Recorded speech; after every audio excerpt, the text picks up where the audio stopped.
और इस वक्त बड़ी खबर, नोएडा के बाद राजधानी दिल्ली में भी सिस्टम की लापरवाही ने एक युवक की जान ले ली। जनकपुरी इलाके में एक बाइक सवार की गड्ढे में गिरकर मौत हो गई है। घटना की सूचना मिलते ही पुलिस मौके पर पहुंची और सरकार ने इस मामले में जांच के आदेश दे दिए हैं। जानकारी के मुताबिक कमल नाम का युवक रोहिणी स्थित अपने दफ्तर से काम खत्म कर घर लौट रहा था और रास्ते में वो फोन के जरिए लगातार अपने परिजनों के संपर्क में था। जब काफी देर होने के बाद भी वो घर नहीं पहुंचा तो परिवार वालों की चिंता बढ़ गई। हादसे की आशंका में परिजन पूरी रात उसे सड़कों पर तलाशते रहे, लेकिन उसका कोई सुराग नहीं मिला। सुबह करीब 7:30 बजे पुलिस को जनकपुर इलाके में एक निर्माणाधीन गड्ढे के अंदर कमल का शव उसकी बाइक के साथ मिला। मृतक के परिजन ने बताया कि अंधेरा होने और गड्ढे के पास पर्याप्त सुरक्षा संकेत न होने के कारण कमल की बाइक सीधे गड्ढे में जा गिरी, जिससे कि उसकी मौके पर ही मौत हो गई। फिलहाल पुलिस ने शव को कब्जे में लेकर पोस्टमार्टम के लिए भेज दिया है और मामले की छानबीन की जा रही है। स्थानीय लोगों और परिजनों ने दिल्ली जल बोर्ड के खिलाफ आक्रोश जताया है। उनका आरोप है कि अगर गड्ढे के चारों ओर बैरिकेडिंग या चेतावनी बोर्ड होते तो कमल की जान बचाई जा सकती थी। वहीं दूसरी तरफ दिल्ली सरकार में मंत्री आशीष सूद ने मामले में संज्ञान लेते हुए कहा कि जो भी इस मामले में दोषी पाया जाएगा उसके खिलाफ सख्त कार्रवाई की जाएगी। और ज्यादा जानकारी के लिए रुख करेंगे संवाददाता रजनीश का, जो कि ग्राउंड जीरो पर मौजूद है। रजनीश, देखिए जिस तरह से ये एक और हादसा हुआ है, फिलहाल बड़ी लापरवाही यहाँ पर दिख रही है जल बोर्ड की और ऐसे में यहाँ पर कार्रवाई भी इन पर बनती है। फिलहाल क्या कुछ अपडेट? देखिए, इस समय मैं उसी स्पॉट पे मौजूद हूँ जहाँ पर कमल की मौत हुई थी। यहाँ पर अभी दिल्ली कैबिनेट के जो मंत्री हैं प्रवेश वर्मा, वो यहाँ पर पहुंचे हैं। साफ तौर पर विजुअल्स में मैं दिखाना चाहूँगा, रविंदर मैं अपने विजय से कहूँगा कि वो दिखाएं। प्रवेश वर्मा इस समय यहाँ पर खड़े हुए हैं और जो है वो गड्ढे का वो मुआयना कर रहे हैं, मौके का वो मुआयना कर रहे हैं। साफ तौर पर आप देखिए कि किस तरीके से ये गड्ढा तकरीबन 16 फीट गहरा ये गड्ढा है जिसमें गिरने से कमल की मौत हो गई। लोगों का ये कहना है कि अगर जो बैरिकेटिंग अगर एहतियातन की गई होती, सही से बैरिकेटिंग की गई होती तो कमल की मौत नहीं होती। बावजूद इसके जो प्रशासन है उसका ये कहना है कि एहतियातन कदम उठाए गए थे, लेकिन जो ये एक हादसा है। लेकिन परिजनों का ये भी आरोप है कि जो कमल है उसकी हत्या की गई हो और यहाँ पर लाके उसके शव को फेंका गया हो। फिलहाल पुलिस ने न सिर्फ हादसा बल्कि जो अन्य दूसरे एंगल हैं उनसे भी, उनके मुताबिक भी जांच को अपना शुरू कर दिया है। लेकिन आप साफ तौर पर देखिए इस समय प्रवेश वर्मा सामने खड़े हुए हैं, एसीपी से वो बात कर रहे हैं और तमाम चीज़ों के बारे में वो जानकारी ले रहे हैं। हम कोशिश करेंगे कि अगर प्रवेश वर्मा जिसे हमारी बातचीत हो पाए कि क्या चीज़ें रही हैं, क्या चीज़ों को वो देख रहे हैं और क्या बातें उनको बताई गई हैं, वो जानने की जो है हम लोग कोशिश करेंगे प्रवेश वर्मा से। इस समय आप साफ तौर पर देखिए कि एसीपी तमाम बातों को ब्रीफ कर रही है। नीरज टोकस हैं जो तमाम बातों को ब्रीफ कर रही हैं प्रवेश वर्मा को, और प्रवेश वर्मा मौके का मुआयना करने के लिए यहाँ पे पहुंचे। हालांकि अगर बात की जाए आसपास में, तो आसपास में लोग जो है वो जो हुटिंग्स भी कर रहे हैं, यहाँ पे नारेबाजी भी कर रहे हैं, लेकिन ये नारेबाजी का वक्त नहीं है बल्कि ये वो वक्त है ताकि हादसे की असल वजह का पता लगाया जा सके कि आखिर किसकी लापरवाही की वजह से कमल की जो है वो मौत हो गई इस हादसे में। फिलहाल पुलिस ने एफआईआर दर्ज कर ली है और एफआईआर के मुताबिक तमाम जो कार्रवाई है वो की जा रही है। मैं एक बार अपने विजय से कहूंगा कि वो आपको ये गड्ढा दिखाएं। ये इसी गड्ढे में गिरकर कमल की जो है वो मौत हो गई थी। बिल्कुल। और रजनीश, सवाल ये भी होता है इसकी चारों तरफ कोई बैरिकेडिंग नहीं है, गड्ढा भी अच्छी खासी डेप्थ के साथ है, हम देख पा रहे हैं 16 फीट आपने जिक्र किया है, तो ऐसे में एक बड़ी लापरवाही यहाँ पर की कैसे गई? कि दिल्ली में ये माना जाए जितने गड्ढे ऐसे खुदते होंगे तो यही लापरवाही देखने को मिलती होगी, ना बैरिकेडिंग है ना बोर्ड है किसी तरीके की प्रिवेंशन के लिए, तो क्या कुछ यहाँ पर एक बड़ी लापरवाही का मामला बनता तो है, लेकिन कितनों पर अब कार्रवाई कर दी गई है? देखिए, आशीष सूद यहाँ पर पहुंचे थे, उन्होंने साफ तौर पे ये कहा था कि जो भी दिल्ली जल बोर्ड का जो भी अधिकारी इसमें लापरवाही जिसकी होगी या जिस भी शख्स की जवाबदेही होगी उसके खिलाफ सख्त कार्रवाई की जाएगी।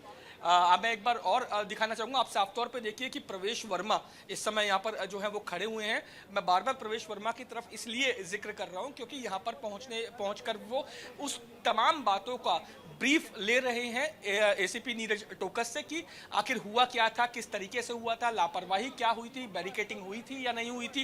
ये तमाम ऐसी चीज़ें हैं जिनको लेकर जो है वो ब्रीफ किया जा रहा है प्रवेश वर्मा को। इससे पहले आशीष सूद जो दिल्ली कैबिनेट में मंत्री थे वो भी यहाँ पर पहुंचे थे, और अब जो प्रवेश वर्मा यहाँ पे पहुंचे, और आप देखिए प्रवेश वर्मा इस समय जो है वो सामने, आप विजुअल्स में आप देख सकते हैं प्रवेश वर्मा सामने खड़े हुए हैं और तमाम चीज़ों को वो गंभीरता से जो है वो ना सिर्फ सुन रहे हैं बल्कि उसको एनालिसिस भी वो यहाँ पे कर रहे हैं। जी बिल्कुल रजनीश, और जैसे कि आपने बताया कि परिवार वालों का ये भी कहना है कि यहाँ पर हत्या का मामला भी हो सकता है। क्या ऐसा लग रहा है कि मृतक की किसी से रंजिश थी, कोई पुरानी दुश्मनी थी, जिसके चलते परिवार वालों को ऐसी आशंका लग रही है? देखिए, परिजनों ने अभी तक किसी से पुरानी रंजिश की बात तो नहीं कही है, लेकिन उन्होंने ये, उनका जो दोस्त है जो कमल के, उसने साफ तौर पे ये कहा है कि हादसा है या ये सोची समझी कोई साजिश है, क्योंकि लगातार कमल की जो है बात अपने परिजनों से हो रही थी। जब वो रोहिणी से अपने काम से निकला था और कैलाशपुरी अपने घर जा रहा था, लगातार उसकी बात हो रही थी। एकाएक वो बात होना बंद हो गई, और जब काफी देर तक जो कमल है वो अपने घर नहीं पहुंचा, तो परिजनों ने उसको ढूंढने के लिए पूरी रात जो है जगह जगह कई पुलिस स्टेशन के चक्कर लगाए, लेकिन जब कहीं नहीं मिला तो वापस अपने घर लौटे, और सुबह इसका तकरीबन 7:30 बजे जनकपुरी पुलिस स्टेशन से उनके पास कॉल आया। और अब आप देखिए प्रवेश वर्मा इस समय मैं यहाँ से जो है वो बाहर निकलते हुए साफ तौर पे देखे जा सकते हैं। प्रवेश वर्मा यहाँ से जो है वो बाहर की तरफ जा रहे हैं। सारी जो ब्रीफ है, जो ब्रीफ इंफॉर्मेशन है वो प्रवेश वर्मा से जो प्रवेश वर्मा ने ले ली है जो पुलिस के अधिकारी हैं उनसे, और अब साफ तौर पे आप देख सकते हैं कि अब जो आगे कार्रवाई होगी कि दिल्ली जल बोर्ड के किस अधिकारी की लापरवाही थी, कहाँ जो है वो ऐसी लापरवाही हुई जिसके चलते इतना बड़ा हादसा हो गया और एक घर के चिराग जो है वो हमेशा हमेशा के लिए बुझ गया। जी बिल्कुल रजनीश, और ये शायद दिल्ली में एक ऐसा ही गड्ढा नहीं होगा, ऐसे न जाने कितने गड्ढे होंगे जो इसी तरह से खुले हुए हैं, जहां पर कोई बैरिकेडिंग नहीं है, कोई बोर्ड नहीं लगा है प्रिवेंशन के लिए। तो क्या माना जाए, अब बाकी उन गड्ढों पर भी ध्यान देना जरूरी है, वरना इस तरह के तो गड्ढे हादसों को न्योता देते रहेंगे। और साथ ही रजनीश, हम आपसे ये भी कहना चाहेंगे कि आप भी कोशिश कीजिए कि प्रवेश वर्मा से भी बातचीत हो पाए, या फिर वो कुछ बोलते हुए हमारे दर्शकों को कुछ बता पाए, क्योंकि लगातार हम देख रहे हैं जिस तरह से ये मामला बहुत ज्यादा गंभीर है, और न जाने ऐसे गड्ढे कितने दिल्ली में होंगे जो इसी तरह के हादसों को न्योता भी दे रहे हैं। देखिए, दिल्ली में तमाम जगह ऐसे हैं जहां दिल्ली जल बोर्ड का काम चल रहा है। तमाम ऐसी जगह हैं जहां पर सड़कें खुदी हुई हैं, गलियां खुदी हुई हैं, गड्ढे हो रखे हैं, और ऐसे में इस लापरवाही ने साफ तौर पे जो है वो जो एक इशारा कर दिया है कि हादसा हो सकता है। आप सामने देखिए जो सामने जो है वो लगातार जो है वो हूटिंग्स हो रही हैं, नारेबाजी हो रही हैं, और जो सरकार है उसके खिलाफ लगातार बयानबाजी भी यहाँ पर कर रहे हैं। दूसरी पार्टीज के जो समर्थक हैं वो यहाँ पर पहुंचे हैं, और प्रवेश वर्मा जो कि यहाँ पे इस समय मौजूद हैं, यहाँ पर उनके खिलाफ हूटिंग की जा रही है, दिल्ली सरकार के खिलाफ हूटिंग की जा रही है कि उनकी लापरवाही अगर नहीं होती तो इस तरीके से कमल की जान, इस तकरीबन 16 फीट गहरा जो ये गड्ढा आप देख रहे हैं विजुअल्स में साफ तौर पर देखिए, 16 फीट गहरे इस गड्ढे में गिरकर कमल की मौत नहीं होती। और इस कमल की मौत के लिए वो सीधे तौर पर जो यहाँ पे लोग मौजूद हैं, जो तमाम जो दूसरी पार्टीज के, वो कहीं ना कहीं मौजूदा सरकार को कटघरे में खड़ा कर रहे हैं। जी बिल्कुल रजनीश, और ये भी दिखाइए जो आसपास का इलाका है, क्या ये ऐसा है कि साथ में यहाँ पर सड़क दिखाई दे रही है, और एक पॉसिबिलिटी ये है कि बाइक फिसलकर गड्ढे में गिर गई हो, या फिर ये जो रास्ता है वो कैसा है, संकरा है, बड़ा है, जिसके चलते ये पूरा हादसा हुआ है? देखिए, ये रास्ते की अगर बात करें तो काफी चौड़ा ये जो है पूरा रास्ता है, ये पूरी एक सड़क है जी। ये एक तरफा सड़क है, एक सड़क उस साइड है, एक सड़क इस साइड है। यहाँ से बताया जा रहा है कि यहाँ से जो है कमल यहाँ से आया था, और यहाँ पर आगे जो आप देख रहे हैं कि ग्रीन रंग की एक जो फेंसिंग की गई है, उसी फेंसिंग के बीच में एक रास्ता था जिससे होते हुए कमल जो है वो यहाँ पर पहुंचा, और यहाँ पे पहुंचने के बाद वो इस गड्ढे में गिर गया। हालांकि मैं अपने वीजे से कहूंगा कि वो ये दिखाएं कि इस ओर दिखाएं, यहाँ पे ये एक और रास्ता है जो ट्रैफिक की आवाजाही के लिए, 2 सड़कें हैं, एक जाने के लिए, एक रोहिणी की तरफ जाने के लिए, एक रोहिणी से आने के लिए। जो रोहिणी से आने वाली सड़क है वो डिस्ट्रिक्ट सेंटर से कुछ ही दूर, डीसीपी जो ऑफिस है वेस्ट दिल्ली का, उससे कुछ ही दूर पे इस जो रोड पे ये गड्ढा खोदा होने की वजह से इसे बंद कर दिया गया है। लोगों का ये कहना है करीब 3-4 महीनों से ये काम चल रहा है, और इसी तरीके से जगह जगह सड़कें जो है खुदी हुई है। एक बार दोबारा देखिए, इस गड्ढे में जो ये इस तरीके के गड्ढे जो है वो पूरी सड़क पे काफी लंबे समय से खुदे हुए हैं, जिनका काम लगातार चल रहा है, और अगर ये काम जल्दी पूरा कर लिया जाता तो शायद आज कमल जिंदा होता।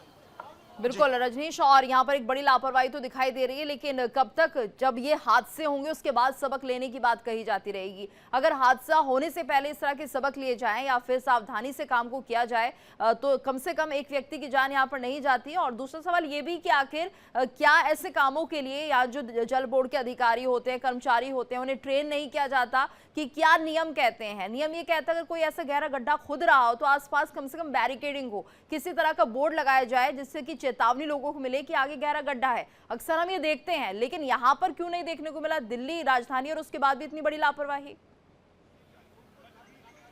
देखिए, यही बात और यही सवाल सबसे ज़्यादा जो है वो उभर के सामने आ रहा है कि अगर यहाँ पर काम चल रहा था तो प्रॉपर तरीके से एहतियातन इस सड़क को बंद क्यों नहीं किया गया। आप देखिए, जो प्रवेश वर्मा है वो इस समय प्रवेश वर्मा यहाँ से इस समय जा रहे हैं, और प्रवेश वर्मा ने पूरा ब्रीफ किया। सर, आपको ब्रीफ किया गया होगा सर, क्या मैं अभी बात कर रहा हूँ सबसे, ठीक 2 मिनट जी। देखिए प्रवेश वर्मा अभी थोड़ी देर में बात करेंगे सबसे। प्रवेश वर्मा का ये कहना है कि वो अभी यहाँ पर सबसे बात करेंगे और देखेंगे कि किस तरीके से यहाँ पर जो है वो ये हादसा हुआ, कैसे कौन लोग जिम्मेदार हैं। हालांकि मैंने बात करने की कोशिश की प्रवेश वर्मा से। मैंने पूछा कि सर आपको क्या ब्रीफ किया गया है और जो जिम्मेदार जो लोग हैं इस हादसे के पीछे, उसके पीछे की क्या कार्रवाई करेंगी दिल्ली सरकार। तो उन्होंने कहा कि हम थोड़ी देर में हम बात करेंगे और उसके बाद ब्रीफ करेंगे।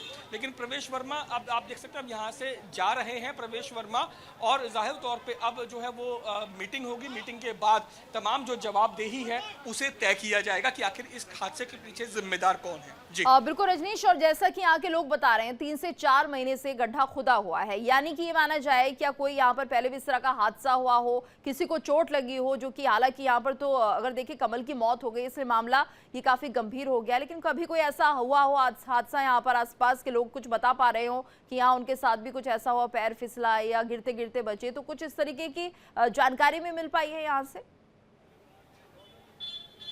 देखिए, यहाँ के लोगों से मेरी बात हुई है, करीब 4-5 लोगों से मेरी बात हुई है। हालांकि इससे पहले अभी इस तरीके से कोई हादसा नहीं हुआ, ना किसी गड्ढे की वजह से कोई गिरा, ना कोई किसी को चोट लगी। ये पहला हादसा हुआ है इस रोड पे, जब से काम चल रहा है तब से ये पहला हादसा हुआ है। और लेकिन ये हादसा इतना बड़ा था कि इसमें कमल की जान चली गई। हालांकि लोगों का ये कहना जरूर है कि इस जो गड्ढे से कुछ ही दूर पे फेंसिंग की गई है। अगर वो फेंसिंग प्रॉपर तरीके से की जाती, पूरी तरीके से ब्लॉक कर दिया जाता उस रास्ते को, तो इस रास्ते पे कोई आता ही नहीं। अगर इस रास्ते पे बाइक सवार कोई आया है तो जाहिर तौर पे फेंसिंग ढंग से नहीं की गई थी, बैरिकेटिंग ढंग से नहीं की गई थी, और कहीं ना कहीं ये लापरवाही है ना सिर्फ दिल्ली जल बोर्ड के उन अधिकारियों की जो इस काम से जुड़े हुए थे, बल्कि लोकल पुलिस की तरफ से भी एहतियातन बैरिकेटिंग की जानी चाहिए थी, जो नहीं की गई। यही कारण है कि लगातार सवाल उठ रहे हैं, लोकल पुलिस पे भी सवाल उठ रहे हैं, साथ ही दिल्ली जल बोर्ड पर भी सवाल उठ रहे हैं कि आखिर क्यों इतना बड़ा, अगर गहरा 16 फीट गहरा ये गड्ढा यहाँ पे खोदा गया था काम करने को लेकर, तो आखिर क्यों प्रॉपर तरीके से एहतियातन बैरिकेटिंग नहीं की गई और एहतियातन यहाँ पर बिल्कुल रजनीश, और अब ऐसे में लापरवाह कर्मचारी अधिकारियों पर मामला बनता है और उनके खिलाफ यहाँ पर सख्त से सख्त कार्रवाई होनी भी चाहिए जो इस तरह की लापरवाही करते हैं। धन्यवाद आपका इस पूरी जानकारी के लिए।